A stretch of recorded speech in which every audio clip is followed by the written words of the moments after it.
ఈ చిత్రం టైటిల్ కలశ. ముఖ్యంగా ఈరోజు ముందుగా ఇందాక చెప్పినట్టుగా ఆలస్యంగా వచ్చినందుకు క్షమించమని కోరుకుంటూ, డాక్టర్ రాజేశ్వరి గారు నా గురించి చాలా ఎక్కువ మాట్లాడేశారు.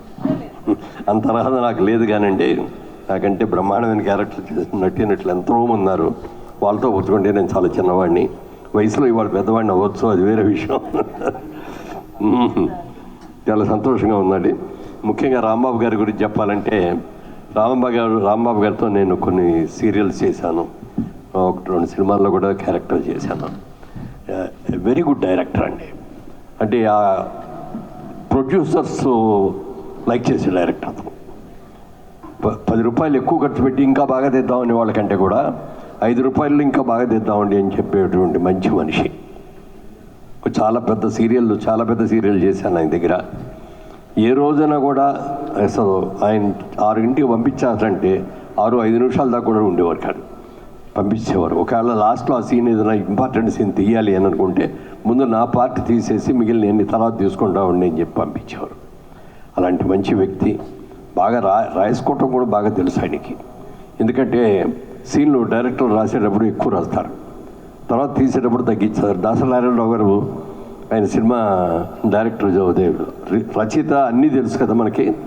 ఆయన అసిస్టెంట్స్ రాగానే ఒక టేప్ రికార్డ్ ఆన్ చేసేవారు, ఆయన చెప్పుకుంటే వెళ్ళిపోయేవారు డైలాగ్స్ అన్నీ. అది రాసేసి సీన్ ఇచ్చేవారు. కానీ సీన్ తీసేటప్పుడు అందులో కొన్ని కొట్టేసేవారు. ఏంటంటే మీరు రాసినే కదా, ఎందుకు కొట్టేస్తారంటే రచయిత రాస్తాడయ్యా ఎక్కువ, డైరెక్టర్గా చేసేటప్పుడు ఎంత కావాలో అంతే రాసుకుంటాడు, అంతే తీస్తాడు అని చెప్పాడు. అలాగే మరి రాంబాబు గారు అంతే. ఆయన ఎన్నో సీన్లు రాసినా కూడా మళ్ళీ డైరెక్ట్ చేసేటప్పుడు మళ్ళీ ఇది ఇద్దరండిది ఇలా అంటే సరిపోద్ది అని చెప్పి చేసే వ్యక్తి. అలాంటి మంచి వ్యక్తి. ఎందుకంటే డైరెక్టర్ అనేవాళ్ళు ఎప్పుడు కూడా రైటర్ కూడా అయితే చాలా అడ్వాంటేజ్గా ఉంటుంది, లేకపోతే అడ్వాంటేజ్ ఉండదు. రైటర్ డైరెక్టర్గా ఉన్న వాళ్ళు అందరూ కూడా సక్సెస్ అయ్యారు. తమిళ్లో తీసుకుంటే బాలచంద్ర గారు కానీ, దాసనారాయణరావు గారు కానీ, మా డైరెక్టర్ మా జైబేరికి ఎన్నో చేసిన రాజచంద్ర కానీ, ఇలాంటి వాళ్ళు ఎంతోమంది ఉన్నారు డైరెక్టర్. ఎందుకంటే స్పాట్లో ఉండి సీన్లో చేసే డైరెక్టర్ వేరు, ఏసీ రూమ్లో కూర్చొని డైరెక్టర్లు మాటలు రాసే రచయితలు వేరు. వాళ్ళు ఎలాబరేట్గా రాస్తారు, కావాల్సింది ఉంచుకుంటారు, లేని కట్ చేసుకుంటారులే అని. అంతా తీస్తే లెంగ్త్ పెరిగిపోతుంది. అందుకని అలా కాకుండా దాన్ని ఎడిట్ చేసుకొని ఎంతవరకు కావాలో అంతవరకు తీయటం రాంబాబు గారి ప్రత్యేకత. మరి ఆయన ఇన్ని క్వాలిటీస్ ఉన్ని కూడా ఇవాళకి ఇంకా పైకి రాలా. మరి ఈ సినిమా అన్న మేడం గారి అదృష్టం ప్రకారం సక్సెస్ అవ్వాలని మనస్ఫూర్తిగా కోరుకుంటున్నా. ఈ కలశ అనే సినిమా సక్సెస్ అవ్వాలి. ఎందుకంటే ఆయనకు ఒక బ్రేక్ వస్తే ఒక మంచి డైరెక్టర్గా నిలబడతాడనే నమ్మకం నాకు చాలా గట్టి నమ్మకం ఉంది. అలాంటి రాంబాబు గారిని మనస్ఫూర్తిగా అభినందిస్తూ ఆశీర్వదిస్తూ, ఏ సినిమా అయినా సరే ఇవాళ ఎట్లా ఉందంటే పరిస్థితి, ఓ 4 రోజులు పోతే టీవీలో చూడొచ్చులే, ఇప్పుడు వెళ్ళి థియేటర్కి వెళ్ళి చూడాలని అనుకుంటారు చాలామంది. కానీ కొన్ని సినిమాలు థియేటర్లో చూస్తేనే ఇంపాక్ట్ ఉంటుంది. ఇంట్లో చూసేప్పుడు టీవీలో చూసేప్పుడు ఏవో రకరకాల మాటలు వస్తాయి, ఇంట్లో ఎవరో మాట్లాడుతూ ఉంటారు, మధ్యలో ఫోన్లు వస్తాయి, ఫోన్లు మాట్లాడతాం, సినిమాని సరిగ్గా చూడరు, సరిగ్గా ఎంజాయ్ చేయలేరు. థియేటర్లోకి వెళ్ళేప్పటికంటే ఏ విధమైన డిస్టర్బెన్స్లో ఉండవు, అన్నీ కూడా మర్చిపోయి మనం జాగ్రత్తగా చూస్తాం. అందుకని డెఫినెట్గా సినిమా థియేటర్ని వెళ్ళి చూస్తేనే దానికి అందం ఆనందం కూడా ఉంటుందని తెలియజేస్తున్నాను. అలాగే మరి ఈ మధ్యన మహిళలు అన్ని చోట అన్ని రంగాల్లోనూ బాగా ముందుకు వచ్చేస్తారు, ఉద్యోగాల్లో కానీ వ్యాపారాల్లో కానీ ఇంకా రకరకాలుగా అన్ని రకాలుగా. మరి ఇక్కడికి ఈ రోజున మన మేడం గారు ఆవిడ ఒక మహిళగా ఇందులోకి వచ్చి ఈ సినిమా నిర్మాతగా రావడమే కాకుండా ఒక క్యారెక్టర్ కూడా చేశారని చెప్పారు ఇప్పుడే. చాలా సంతోషం అమ్మా. మీరు ఇంకా మరిన్ని సినిమాలు తీయాలని మనస్ఫూర్తిగా కోరుకుంటున్నాను. తీయగలరనే ఆసక్తి, నమ్మకం కూడా నాకుంది. అలాగే హీరో అనురాగ్ చూడముచ్చటగా ఉన్నానైనా తప్పకుండా నువ్వు సక్సెస్ అవ్వాలని మనస్ఫూర్తిగా కోరుకుంటున్నాను. అలాగే భానుశ్రీ, నువ్వేనమ్మా రాలేదా ఆవిడ? ఎందుకంటే ఇప్పుడు ప్రస్తుత సినిమాలన్నింటిలో తక్కువ చూస్తున్నాం కాబట్టి నాకు కూడా తెలియట్లేదు. కొన్ని థియేటర్కి వెళ్ళి చూస్తున్నాను, ఇప్పుడు కూడా చాలా థియేటర్కి వెళ్తూ ఉంటాను నేను. అలాగే సోనాక్షి వర్మ గారు, గుడ్ లక్. మీ క్యారెక్టర్ గురించి చాలా చెప్పారు డైరెక్టర్ గారు. మామూలు రెగ్యులర్ క్యారెక్టర్ కాదు ఇది, ఏదో డ్యూయెట్లు ఉన్న 4 మాటలు చెప్పేది కాదు, చాలా చేంజ్ ఓవర్స్ ఉన్న క్యారెక్టర్ అన్నారు. డెఫినెట్గా మీకు మంచి పేరు రావాలని, మంచి నటిగా కావాలని, మంచి భవిష్యత్తు ఉండాలని కోరుకుంటున్నాను. అలాగే రోషిని గారు ఎవరు రాలేదు, ఆవిడ కూడా. ఓకే, భానుశ్రీ.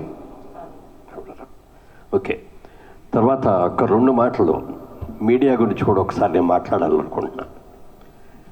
మెడ్రాస్లో ఉండగా తెలుగు సినిమాలు, తమిళ సినిమాలు, మలయాళం సినిమాలు, కన్నడ సినిమాలు, హిందీ సినిమాలు కూడా జరుగుతూ ఉండేవి.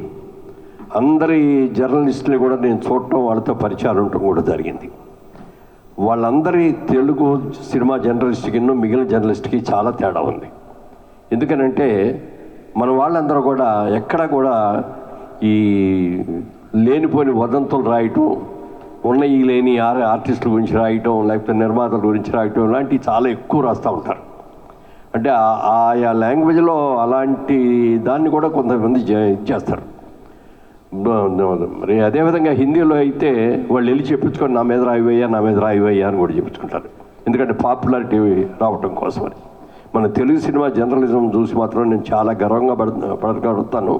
ఎన్నో సందర్భాల్లో కూడా నేను చెప్పిన మాట కూడా జరిగింది. అలాగే మన ఎలక్ట్రానిక్ మీడియా ఇవాళ టీవీ వచ్చేసిన తర్వాత ఎన్ని షాట్లు, 7 షాట్లు తీసుకొని రకరకాల క్యాప్షన్స్ పెట్టేసి ఉన్నవి లేని జత చేసి చాలా అవాకులు చెప్తున్న సందర్భాలు కూడా చాలా ఉన్నాయి. వాళ్ళు మన తెలుగు మీడియా, ఎలక్ట్రానిక్ మీడియా అయినా లేకపోతే మిగిలిన రైటర్స్ అయినా చాలా నీతిగా నిజాయితీగా చేస్తున్నారు. నేను కన్నడలో ఒక సినిమా దిగడానికని వెళ్ళి ఆ రోజున ఓపెనింగ్కి ఎట్లాగే జర్నలిస్ట్ పిలిస్తే 4-5 వచ్చారు అంతే. వాళ్ళు వచ్చిన తర్వాత కూడా నేను సినిమా గురించి వివరాలు చెప్తాంటే ఎవరో పెన్ను కాగితం తీసుకొని రాసుకోవాలి. అందరూ కాళ్ళ మీద కాలేసుకొని, ఓ ప్రశ్న అడిగారు, మీరు తెలుగు ప్రొడ్యూసర్, తెలుగు యాక్టర్ కదా, కన్నడ సినిమా తీయాలని మీకు ఎందుకు వచ్చింది ఆలోచన అన్నాడు. సార్, మంచి సబ్జెక్ట్ దొరికినప్పుడు ఏ లాంగ్వేజ్లో అయినా తీయచ్చు అని చెప్పాను, కానీ ఎవరు దాని గురించి రాసుకోవాలి. తర్వాత పేపర్లో ఏదో కొద్దిగా వచ్చేది.